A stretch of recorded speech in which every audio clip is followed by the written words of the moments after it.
So let me ask you, how many of you here in the room have spoken or do speak just to kind of get your name out there or to speak about your expertise? Would you raise your hand? Okay. How many of you get paid sometimes for speaking? How many of you would like to get paid more often or to have that to become part of your business model? Okay. Well, that's what I'm going to kind of talk about a little bit today. And I first want to kind of tell you, I never set out to be a speaker. That was never my my idea, my dream at all. I am an introvert, for those of you who know me. So this is not probably an area that I would just naturally gravitate to. But it came out of really just happened to be. I had a bookkeeping business, only been in business 6 months and got into the productivity end of things. And about a little over a year, I got asked to speak for a national training company that was here in St. Louis doing a full-day workshop. And during that time, I went, of course, a nervous wreck to speak the very first time.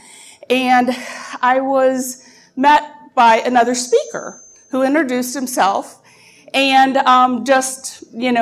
supported me, encouraged me, and didn't even stay to hear me speak because he had another commitment. I spoke that day, of course, as nervous as could be. But the next day, I don't even remember, 2 days later, he called me just to see how I did.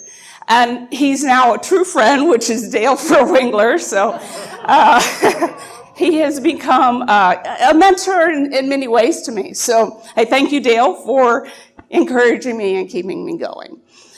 So, and up until, I guess, 2 years ago, I really didn't see speaking as that being a part of my business model. But that is my business model now, is speaking and coaching. So I get a lot of my income from my speaking.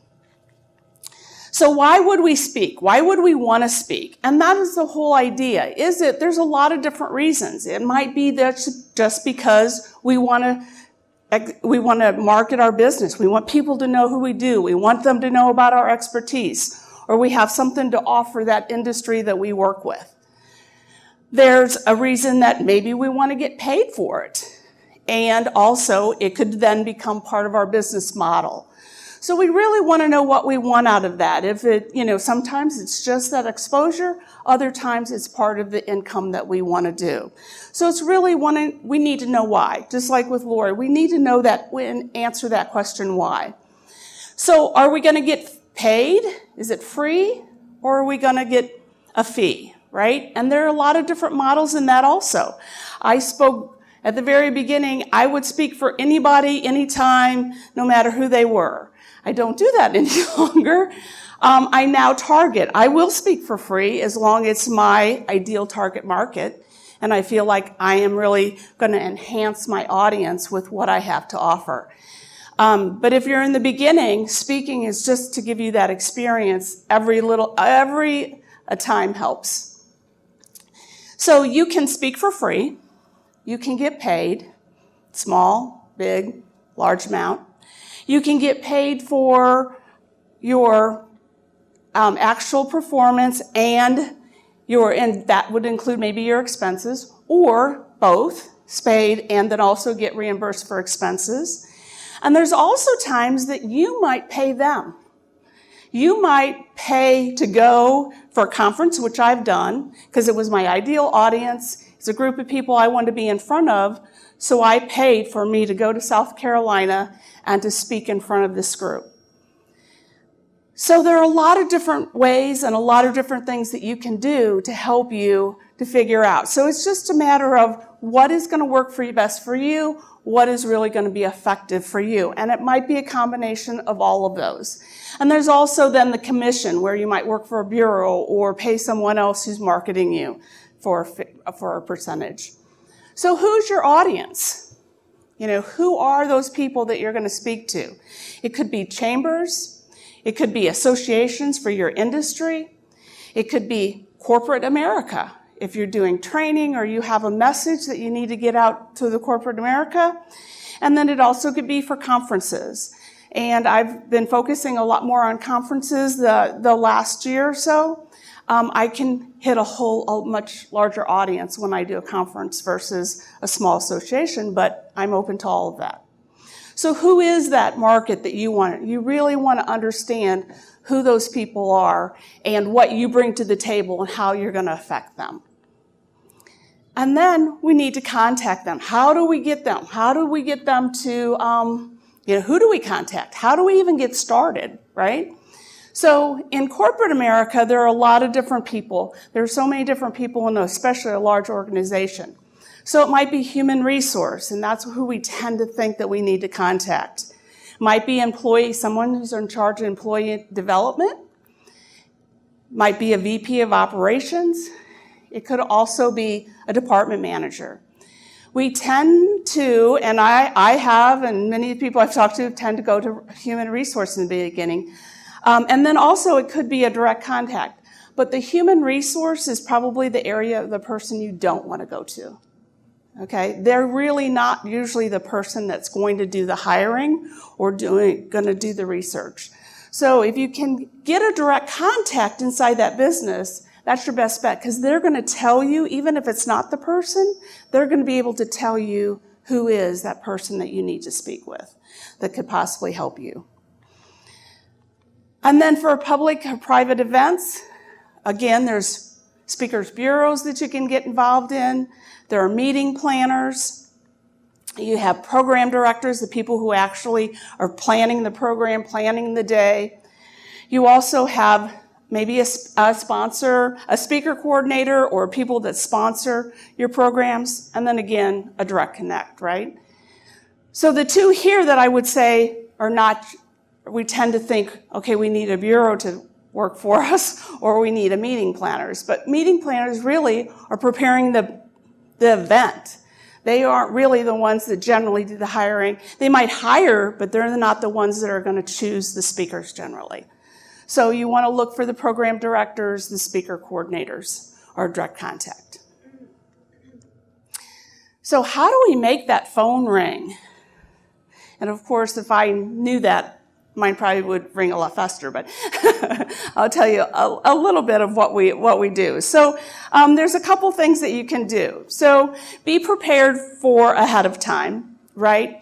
So that when that phone rings, that we get the right information when we're talking to somebody. So I have an intake form. So when someone calls me and says, we're putting on a program and I'd like you to come speak, that I ask the questions that I need to ask so that I can get information, number one, to even figure out if this is a group that I need to be talking to, because that's really an important thing. We really need to concentrate, and you can't be everything to everybody. And that's when we do start speaking, we tend to want, oh yeah, I can do that, and I can do that. But you really want to find your expertise so that you can stand out against everybody else. So who is the audience? Who is that audience that we want to actually, who is their audience? What do they want to accomplish? What is the outcome that they want from that particular program? So do they want a specific takeaway? Do they want to make, as a corporate event and they're doing an initiative that year? You want to know that thing. You want to know what they're expecting the outcome to be for their audience and for their group. You also want to know, do they have a budget? And getting that answer pretty close up front is going to save both of you a lot of time. Because if it's not your audience and they don't have much of a budget, you could end the contact right there, or you can continue to go on. But it really is something that you do want to ask, and it's just easier to ask that. So do you have a budget for this? And then that kind of also gives you the idea of, if you want to negotiate where you can.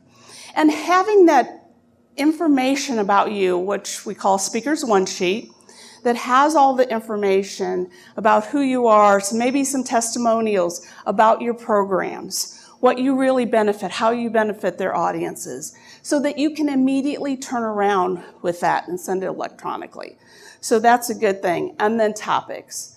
I try to when I give a proposal, a lot of times I don't even do a proposal, but if I need to do a proposal, I usually give them 3 different options, if that's availability, is to basically, you get this for this price, you get this for this price, you get this for this price. And from some speakers that I've worked with that have been in this industry for a long time, they've really said always, and I guess I should say back to Dale, when I've worked with Dale, is you really, what do you want to offer? What do you want to do should be your middle. And then if they're willing to pay you for the top one, just be willing to do everything you're willing to offer, right? Some of the ways that I've gotten people is my best speaking opportunities have come because they have found me, not me finding them. So it really means that you really need to be, number one, when they're searching for you, you need to have people referring you. And through the opportunities that I've had, just in November, I was able to speak in Dubai. So it was not a paid speaking engagement, but it was an opportunity that I can now say I'm an international speaker. It was an opportunity that I couldn't pass up. So there's a lot of things that you want to do. So you want to think about how can people find you. Being involved in groups is a really important thing. You're networking, letting people know what you do and what you speak on. So some of the resources, and the number one resource that I am involved in as a speaker is NSA, which is the National Speakers Association. It is probably had the biggest effect on my speaking career. The people and the members of this organization are unbelievable. So you can go to a conference, and until he passed away, Zig Ziglar would be there. There is going to be just the top speakers of the world attend, along with the person that's just learning and wanting to learn how to speak. And you're treated the same. You're treated equally. You're treated as family. And those people that have been around for 20, 30 years speaking, they're right there trying to help you make a difference. So it is intimidating to go and be involved, but it's something that's made a huge difference. And then also we have a local chapter here in St. Louis. And we've just recently redeveloping the whole chapter, and we now have monthly meetings. So it was just prime time when I found out 2 weeks ago the speaker that we're going to have next month. So I kind of want to share this information with you. There are some flyers on the table, but Andy Masters, and he's from St. Louis originally, but he is an international speaker, and we have usually at least 6 a year that come in that we pay to fly in to come, and he's going to be speaking on to investigate those $64,000 questions in the speaking business. So it's going to be about marketing. And so if this is something you're interested in, just check the flyer out, or if you have questions afterward. But I did want to show you, just tell you that that's an option. You don't have to be a member to come to our meetings, but there are different levels. You can be a national member, and a local member. You can be an aspiring speaker, and that's where you can get the support to help you run your business. So that's basically just something that I feel like is probably the best resource I've had. So I also do coaching, and my coaching really comes from my speaking. That's how I get most of my clients. Now I get some because I've been networking for so many years, and from referrals. Referrals and speaking are the two reasons why I usually get my coaching business. So I get the referrals basically from networking or from previous clients, and then online searching. So people will find me online for my coaching also. So it's really important that you have a website that attracts, and if anybody's attended any of Will's stuff, I try and implement at least a little thing every time I can go to one of his meetings. So he's helped me tremendously on my SEO. And then the coaching process that I use with my clients is to do an assessment with them, understand their values. Are they willing to invest their time, energy, and money? Are they action-oriented? Are they results-focused? And are they accountable? And that helps me decide how far I go with them as far as I got to find that up front before I figure out if they're a good match for me. So, is speaking for you? And we're going to open it up for questions. Right, so that's why I really found that I've gotten my better speaking things when they have found me, because they're out there searching for somebody new versus me. I have not had a lot of good effect by just passing out my information to those meeting planners or those sites that, yeah. I think one thing is keeping in front of them. Another thing is for associations is offering to help support them. Write an article for their newsletter, getting them some information. If there's an industry that you want to speak at, help them in some way so that you're keeping in front of them is also a great opportunity. Yes, Donna? So LinkedIn versus Facebook for that? I've gotten interviews, national interviews, NBC. I just was interviewed last week for money, and those have come from LinkedIn. They have found me, and I've reached back out to them. They looked for me, and I've gotten clients from LinkedIn. So yes, definitely, that's kind of my source. I do some of the other stuff, but mainly LinkedIn is my effect on online marketing. Yes, Dale? Yeah, in part to answer. Okay, so I recycle my content probably every single time. I mean, I redo it. Like, I just did a presentation, a really pretty big one 2 weeks ago, and it's a program, my signature program, but I spent 20 hours redoing it.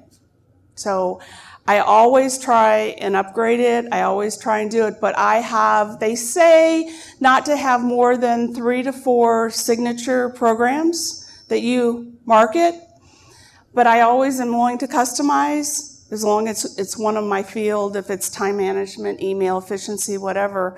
And so I have a wide variety of topics, but I only focus on 4, if that's answering your question. Okay. Yes? How does one get involved in National Speakers Association? I would suggest to come to one of our meetings and kind of get a feel, ask questions, go to the National Speakers Association website. They do conferences, 3 conferences a year. I'll be there in Las Vegas in 2 weeks for a conference, and it's all about building your business. So it's very helpful. So that's where I'd start. Just show up to one of our meetings. NSA-STL.com. Yes? So there are a lot of different ways, and one is sometimes people will just speak just so they can sell from the stage, and that could be a way, if they aren't willing to pay you, can I sell from the stage, or can I sell at the back of the room, basically. Mine's very soft, and that's just because that's my style. There are a lot of models out there, but a lot of times speakers can make more money in the back of the room than they can for the speaking engagement. Huge money at back room sales. Mine, I basically allow people to sign up for my tips and get people on my drip list so that they're constantly aware. And I've had people 2 years later say, oh, I've heard you. Can you speak for us? So it's just about more of keeping any other kind of keeping them in front of you. Yes. On my radio show, I have that, and then, which I've just stopped in January, but, I have done some webinars. I'm not very good at them, so it's something I want to probably do more of, but I haven't been able to quite got ready. Have you considered just doing like a Q&A webinar? I have not done any just Q&A. Usually they've been topic driven, and I think we're out of time. So, thank you.